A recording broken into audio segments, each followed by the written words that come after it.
వికారాబాద్ జిల్లా దోమ మండలం బుద్లాపూర్ తండాలో తన ఇంట్లో రాత్రి నిద్రిస్తున్న సమయంలో తండ్రి సోమ్లా నాయక్ 36, దినేష్ నాయక్ 15 కొడుకులను ఇద్దరిని కాటేసిన కట్లపాము.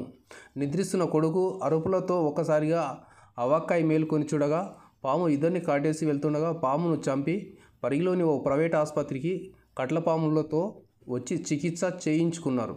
తండ్రి కొడుకు దినేష్ పరిస్థితి విషమించడంతో మెరుగైన చికిత్స కోసం వికారాబాద్ ఉషా ప్రైవేట్ ఆసుపత్రికి తరలించారు వైద్యులు.